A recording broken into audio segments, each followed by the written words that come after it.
But let me tell you, not only because he had left, he was in the back of the court, and then he went. I think they took up to like a back room. But the girl, you know, all the Diddy kids are there, right? So his daughters are there. I was sitting behind them. It was awkward for me to watch them have to listen to all of this. They, after he started, the male escort started getting into a lot of the and stuff, they got up and left. Who told him to leave? Did Diddy say leave or? No, Diddy didn't tell them to leave. I don't know if there was a conversation or not. I looked up from writing and I saw them get up, so I don't know. But I know that they were like checking on each other throughout. I saw them ask like Christian at one point, like, "You okay?" Because like, damn, how your son look like your best friend? If he like it, I love it. Y'all, so by now you've probably heard about Diddy's daughters walking out of the courtroom, but what you don't know is why. Well, they didn't just get up and leave like they had somewhere better to be. One was trembling, another looking like she was gonna throw up, and the third, she didn't even blink. She just stared down like her whole life just cracked open. But this isn't just some awkward family moment. This is about 3 teenage girls, barely 18 no less, being forced to sit in a courtroom while strangers describe their father in the most graphic, humiliating, and gut-wrenching way possible. We're talking about escort, payoffs, freak-offs, assault videos, even a rumor that one of their classmates might have been involved. Y'all, this isn't just messy, it's evil. So let's back it up and let's walk through what really happened in court that day and why everyone's whispering that the daughters didn't just walk out because they were embarrassed. They allegedly walked out because something was revealed, something that hit too close to home and something that made them question everything. And y'all, this was on day 1. Well, it all started when Cassie entered the courtroom like a phoenix, pregnant and glowing and calm. Cassie Ventura, Diddy's ex, his former muse, and now the prosecution's star witness, didn't flinch, didn't cry, didn't even blink when the cameras flashed. This is the same woman who was allegedly dragged down hotel hallways, beaten in silence, and turned into a puppet for Diddy's twisted fantasies. And now she's standing 10 toes down, belly full of new life, eyes locked on the man who tried to destroy her. But let's not forget, Cassie's the only one testifying under her real name. Everybody else is hiding behind anonymity or sealed documents. But Cassie, she came to talk, and did. It felt like the whole room just stopped breathing when she talked, when she told her story. The courtroom was packed. Lawyers, even federal agents in the back, all looking like they knew this was about to be historic. And as soon as the judge gave her the go-ahead, Cassie started peeling back the layers of her trauma like it was a testimony and therapy in one. She said the freak-offs weren't rumors, they were real, regular, organized, and filmed for blackmail. Now, Diddy would fly her out to Vegas, Turks and Caicos, Miami, and LA, only to trap her in hotel rooms with random men while he sat in the corner and watched, sometimes silent, sometimes touching himself, sometimes giving instructions like he was directing a music video from hell. There to support him, he blew them kisses in court, made gestures across his heart. But once the opening statements began, Combs was much more dispassionate. At one point, as a man who says he was paid to have with Cassie Ventura while Sean Combs sat in the corner. Combs pushed his chair away from the defense table. And just when you thought it couldn't get darker, she said they'd last days, not hours, you guys. Days. Just before the break, Cassie testified the longest freak-off she was involved in lasted for 4 days. The freak-offs became a job, she said, noting that other encounters took anywhere from 36 to 48 hours. And every time she tried to leave, the punishment came fast. A slap, a kick, a broken phone, a shattered mirror. The courtroom fell into a hush so loud you could hear people's hearts breaking. And Cassie wasn't emotional. She was controlled, like she practiced this moment 100 times in her head. And now she was finally letting it out. She told the jury how Diddy allegedly chose her outfits, controlled her music career, decided who she could and could not talk to, and isolated her from anyone who might help. She wasn't just his girlfriend, she was his prisoner. But y'all, the wildest part, Diddy's daughters were right there, sitting in the courtroom, hearing every word. And listen, it didn't take long for these girls to realize that this wasn't just about their father being controlling. This was about something far sicker, because the next witness was gonna blow the whole dang roof off. Now listen, day 1 wasn't just about Cassie. That courtroom had 2 grenades waiting to go off. And the second one, his name was Daniel Phillip, a male escort with receipts and the trauma to match. When he stepped up to the witness stand, people didn't know what to expect, but what came out of his mouth, Lord have mercy. It wasn't just shocking, it was soul rattling. According to Daniel, Diddy used to pay him thousands of dollars to perform with Cassie. While Diddy sat in the room and watched, he allegedly gave instructions, got off while watching, and sometimes even joined in. You could see the courtroom freeze. Some folks were scribbling notes, others straightened up, others straight up stopped writing. One woman in the back reportedly put her head down and didn't look up for the rest of the testimony. And just when you thought it couldn't get worse, Daniel dropped the baby oil story. Yes, the baby oil that's been whispered about online for years, confirming in graphic and humiliating detail. He said Diddy had rules, how much oil to use, where to apply it, and how to act like it was natural. Sometimes it was 2 full bottles, sometimes half, but always very orchestrated. And then Daniel paused, took a breath, and told the court that at one point he was instructed to use on Cassie and to keep it going even while she was. You read that right, in a courtroom under oath in front of federal prosecutors, a jury, journalists, and Diddy's daughters. It was very disturbing. The judge then cut the mic, ordering a stricken statement from the record and called for recess on the spot. That's how far it went. And it was right around this time and moment that Chance and Jesse and Delilah just got up and left. One had her hand clutched to her chest, another was crying quietly, jacket wrapped around her like a shield, and the third, she looked numb, like she just watched her entire childhood shatter on the floor. Now, some folks online said it was brave of them to show up. Others said it was irresponsible to even let them in there. I don't know any father that would want their children to sit through testimony about how much their daddy liked to watch people lubricated.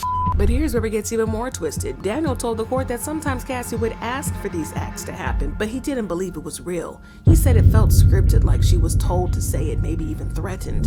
That part definitely hit different because it suggested that it was all planned, like Diddy wasn't just living in chaos, he was directing it, like a movie with Cassie as the lead and everyone else just actors in this sick little fantasy. And once Cassie got back on the stand, it got even worse. She told the jury how she was given and how her body would shut down from exhaustion and pain, UTIs, throat injuries, tongue swelling. She even said she needed opiates afterward just to recover. Not from lovemaking, but from a... After a freak off, there would be and lots of baby oil. And still, Diddy made her go back in, like it was her job. Cassie literally said the freak-offs became a job. There was no time to do anything else but do them, then try to recover. Not the one the world already saw from 2016, the hotel hallway tape CNN leaks where Diddy's been dragging and hitting her. Now, that was child's play compared to what they played in court. Insiders said the new footage was so explicit, so that the jury was visibly disturbed. Some looked away and others shifted in their seats like they couldn't breathe. Cassie watched the footage with them. At first, she held her composure, but as the screen showed her being shoved and dragged, her voice cracked. She had to pause her testimony. You could see her taking deep, steadying breaths like she'd gone back to that night, like she could feel his grip still.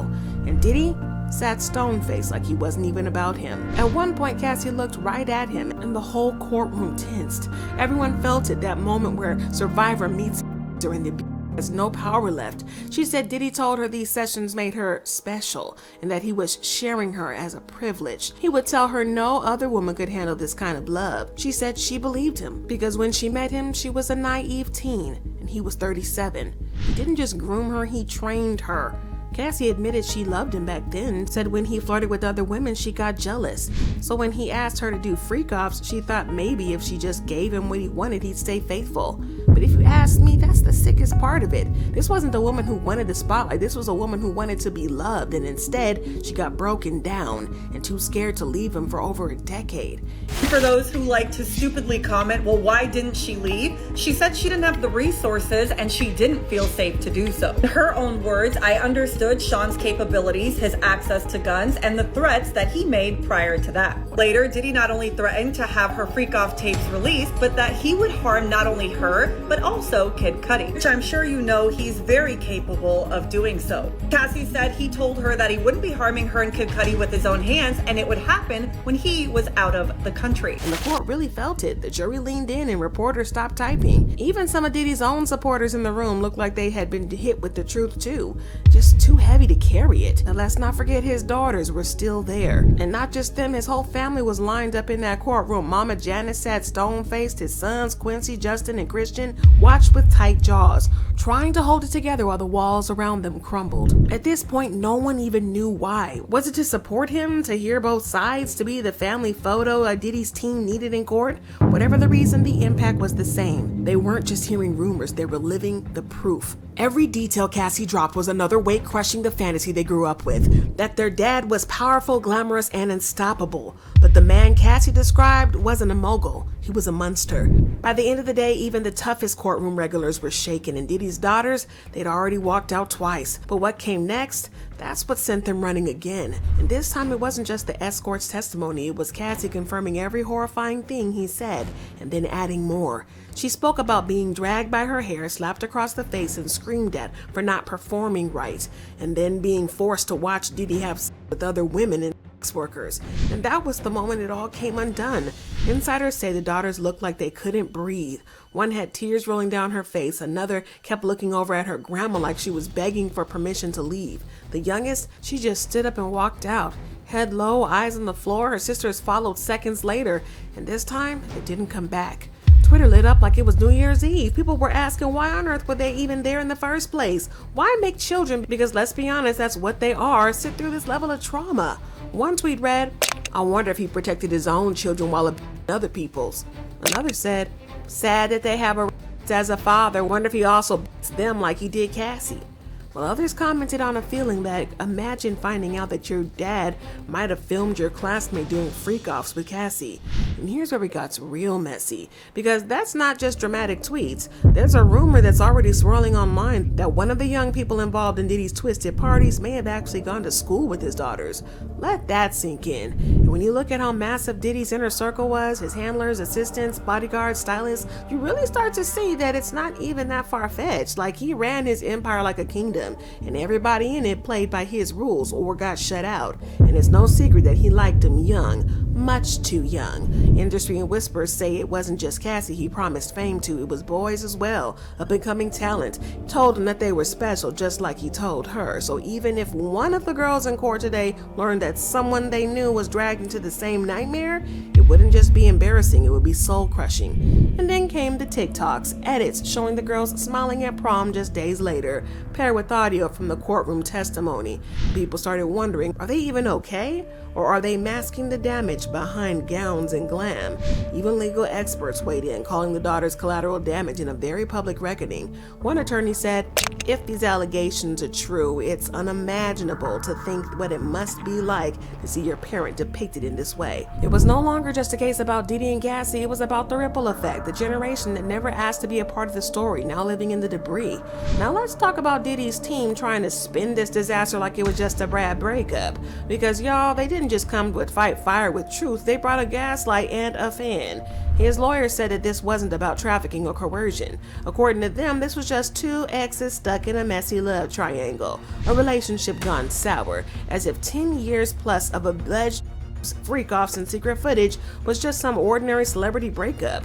They even went as far as asking why Cassie still had the tapes, not why Diddy allegedly recorded her without consent. No, they tried to flip the script and ask, why did she keep them? Like she was the one that was being shady. Now this girl survived alleged and humiliation and kept those tapes for fun instead of protection? Y'all. But Cassie didn't even flinch. She answered every question, even the ones designed to embarrass her. And when they asked why she stayed, she said, I met him when I was young. I didn't know any better. I thought this was love. But love doesn't come with bruises like this. And here's the real kicker, the jury wasn't buying what the defense was selling. The courtroom energy had already shifted. This wasn't about Cassie's credibility anymore. It was about Diddy's pattern, his control, his lies, his power games. But by the time day one wrapped, it was also clear to everybody watching that this man wasn't fighting for innocence. He was fighting for his image. And that image, yes, crumbling extra fast. But here's where it got even darker, because the tapes weren't just about Cassie. They might have confirmed the rumors about Kim Porter's final days, but those who forgot, Kim was Diddy's longtime partner and the mother of his twins, Jesse and Delilah. She died suddenly in 2018, officially from labor pneumonia at age 47. But folks never really bought it, especially after insiders revealed that Kim was reportedly working on a tell-all memoir right before she died. And guess what? That book vanished. Then courtroom chatter got even louder. One of the prosecution's witnesses, Courtney Burgess, a man who claims to possess tapes involving Diddy and 8 celebrities, hinted that Kim tried to expose some of the things that Cassie is now testifying about. But get this, Kim's death is now being compared to Brittany Murphy's, another woman who mysteriously died of pneumonia after reportedly digging into Hollywood's darkest corners. Are the stories connected? It's still unclear, but what is clear? People in that courtroom started putting puzzle pieces together, and they didn't like that picture it painted.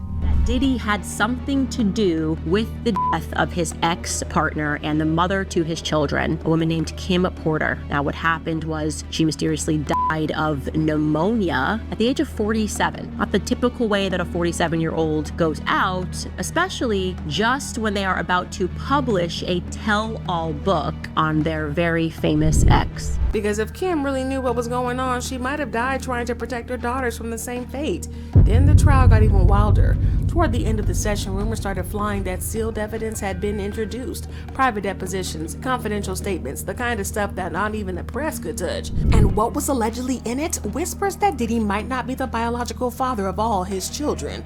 Let that sink in. It's like, damn, how your son look like your best friend? If he like it, I love it. Now, people started pulling up old photos, timelines, forum posts, even unconfirmed quotes from industry insiders who claimed that Kim knew and was planning to tell the truth in the world before she died. The repeating, though, if the tapes are real and Cassie's freakouts were happening during those years, then who's to say Kim wasn't involved too, willingly or not? And if Kim was involved or forced into similar situations, who's to say the men hired to be with Cassie weren't also used on her? Now, people are speculating that one or more of the kids might already know. Maybe not all the details, but something, because when Diddy's daughters walked out that courtroom for the second time, they looked not just hurt, but betrayed. One commenter said, maybe they heard something that made their whole life feel like a lie, something personal, something you can't unhear. Now, some fans believe that's why the girls have been acting differently these past few months. The distancing, the cryptic posts, the prom appearance just days before the court walkouts, smiling in red dresses, laughing like nothing ever happened. Now, it could just be for show, trying to get their own brand started, but now the question is just, what did Diddy do to Cassie, and what did the kids find out in court, and are they his kids at all? Well, the twins and Christian definitely look like him, but with these walls closing in, Diddy's team made their next move, play the race card. In court filings, they claimed that he was being targeted because he's a powerful black man, that the prosecution was weaponizing outdated racially biased laws, specifically the Mann Act, which they called racist in its inception. They argue that Diddy's alleged allegations aren't rare in celebrity culture, but just the ones being punished. That sex work, escorts, and open relationships are everywhere in the entertainment industry, but Diddy's the one in cuffs. The implication? He's a victim of a rigged system, not a criminal mastermind. But here's the problem. The argument doesn't erase the footage, the truth, the bruises, or the daughters walking out in tears. No matter how hard they try to deflect, the damage is already done. And while Diddy's battles for his freedom, his daughters are battling something else entirely. Their identity. Their privacy is gone. Their family name is now tied to freak-offs and dark speculation. So now I got to ask y'all, do you think these girls should have been in court at all? Can a family recover from this kind of scandal? And is Diddy really being targeted, or is he finally getting exposed? Let me know your thoughts and comments below, and don't go nowhere, y'all, because this trial is heating up on a daily. Like, subscribe, and stay tuned, because the next bombshell might be the biggest one yet.